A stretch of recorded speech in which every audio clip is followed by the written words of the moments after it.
సంఘబంధాలకు సంబంధించినటువంటి సభ్యులు ఎంతైతే బకాయిలు ఉన్నారో ఎన్నికల నాటికి ఆ బకాయిలు మీ చేతిలో తిరిగి చెల్లించేస్తానని 4 విడతలు ఈరోజు మీకు తిరిగి మీ ఖాతాలో జమ చేయడం జరిగింది.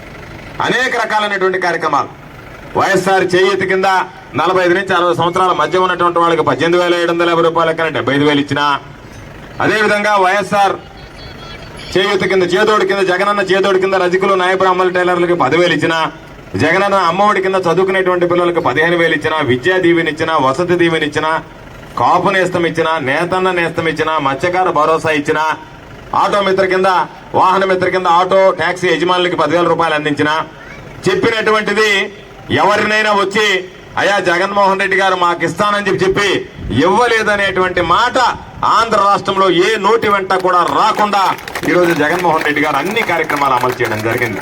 ప్రతి ఇంటి నుంచి ఒకడు గడప దాటి బయటకు వచ్చి పెద్ద ఎత్తున జగన్మోహన్ రెడ్డి గారికి ఆశీస్సులు అందించడం జరిగింది.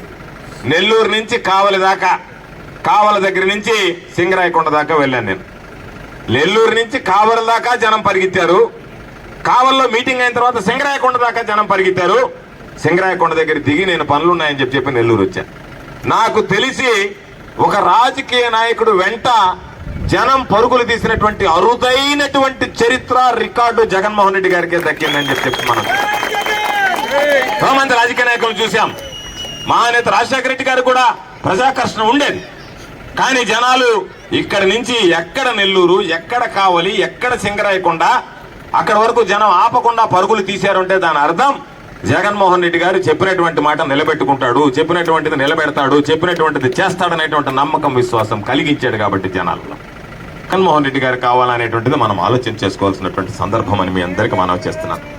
ఈరోజు ఈ ప్రాంతానికి సంబంధించి ఆలోచన చేస్తే నేను శాసనసభ్యుడు కాకముందు అంటే 2006 నుంచి 2011 దాకా జిల్లా పరిషత్ చైర్మన్ గా పనిచేశాను. 2011 తర్వాత నాకు అవకాశం రాలేదు, అధికారం లేదు. 2011లో నేను జగన్మోహన్ రెడ్డి గారి వెంట నడిచా. జగన్మోహన్ రెడ్డి గారి వెంట నడిచినటువంటి నేపథ్యంలో ఆ రోజు 2009 వరకు ఇక్కడ ఎవరైతే ప్రాతినిధ్యం వహించారో వాళ్ళు 2014 వరకు కొనసాగారు. 2014 వరకు ఎవరికి పని చేయలేదు సరికదా, మనతో ఉన్నటువంటి వాళ్ళకి పని కట్టుకుని హాని చేయడం, వ్యతిరేకం చేయడం ప్రారంభించారు. 2014లో మీ అందరి ఆశీస్సులతో నేను శాసనసభ్యుడిని అయ్యా, కానీ పార్టీ అధికారంలోకి రాలేదు. నా మీద పోటీ చేసి ఓడిపోయినటువంటి సోమిరెడ్డి మరలా శాసన మండలి సభ్యుడై మంత్రి అయ్యాడు. ఈరోజు ఆయన వచ్చి పొదలకూరు మండలం మొత్తం నాకుంది అని చెప్తున్నాడు. పాపం ఆ పెద్ద ఆయన ఫోటో మనం చూపించాడు. ఇంకొక తమ్ముడు కనపడ్డాడు. ఏమయ్యా అంటే, అయ్యా నేను ఆటో వేసుకొని పోయాను, నన్ను పిలిచి కండువా కప్పారు అని చెప్పాడు. ఎంత గలీజైన పని! ఆటో తోలుకొని నీ దగ్గరికి వస్తే వాళ్ళ కండువాలు కప్పితివి. ఎవడన్నా వాటర్ క్యాన్లు పోసేవాడు వస్తే వాడికి కండువాలు కప్పితివి. వీడిది పొదలకూరు అంటివి. భుజభుజ నెల్లూరు దగ్గర తీసుకొచ్చి వీళ్ళు చెవుడుగుంట నుంచి చేరారంటివి, కాకుటూరు నుంచి చేరారంటివి. నీకు ఏమి చేస్తే నీకు చేరికలు ఉంటాయి? ఈరోజు పాప రోజు చెప్తాడు, పొదలకూరు మండలం మొత్తం కాకానికి భయ అనిందని. నేను నీకు ఛాలెంజ్ విసురుతున్నా, కేఆర్ఆర్ నగర్కి స్థానికంగా ఉండేటువంటి ఇప్పుడున్నటువంటి ఈ జనాభాలో 10% నీకు వస్తుందేమో చూడండి. రేపు నువ్వు ఒక రోజు ప్రచారం చేస్తాను. లేకుంటే నీ అంతటి నువ్వు అబ్బా నాకు బ్రహ్మరోధం పట్టారు అని చెప్పండి.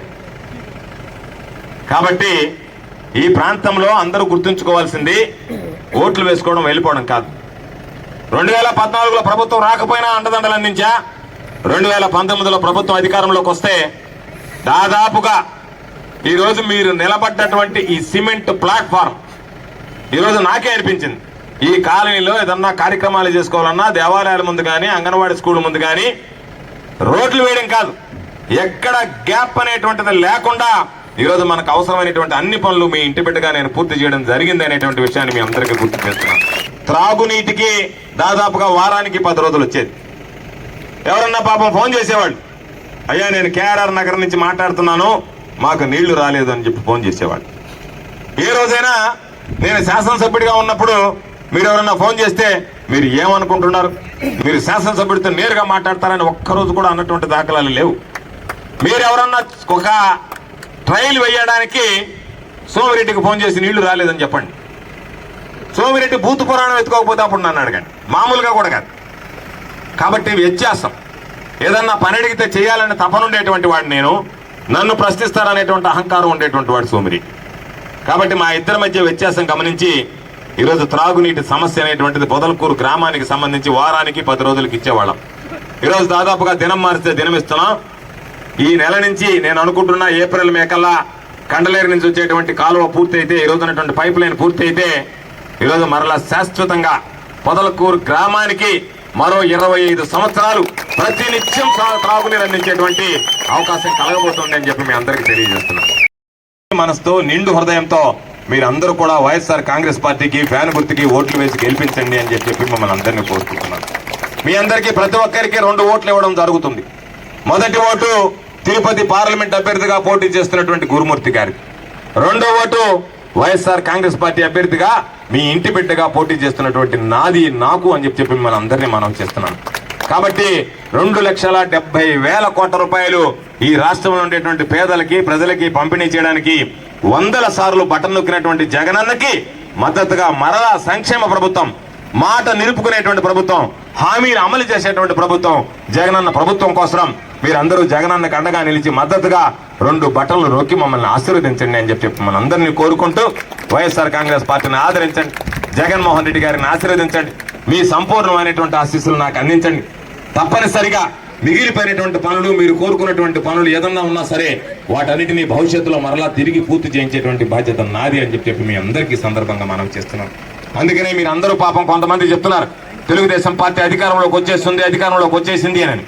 నేను మీ అందరికీ ఒక విషయం చెప్తున్నా, సూర్యుడు తూర్పున ఉదయిస్తాడు, పడమట అస్తమిస్తాడు అనేటువంటిది ఎంత వాస్తవమో 2024లో జరిగేటువంటి రేపు మే 13వ తేదీ జరిగేటువంటి ఎన్నికల్లో జూన్ 3వ తేదీ వచ్చేటువంటి ఫలితాలతో మరలా ఈ రాష్ట్రంలో వైఎస్ఆర్ కాంగ్రెస్ పార్టీ ప్రభుత్వం ఏర్పడుతుంది, జగన్మోహన్ రెడ్డి గారు ముఖ్యమంత్రి కావడం ఖాయమనేటువంటి విషయాన్ని సందర్భంగా మీ అందరికీ సవినయంగా మనవి చేసుకుంటూ మే 13వ తేదీ జరిగేటువంటి ఎన్నికల్లో మంచి మనసుతో నిండు హృదయంతో మరొకసారి మీ అందరికీ సేవ చేసేటువంటి భాగ్యాన్ని ప్రసాదించండి అని పేరు పేరున చేతులు జోడించి సవినయంగా ప్రార్థిస్తూ మీ అందరి దగ్గర సెలవు తీసుకుంటున్నాను.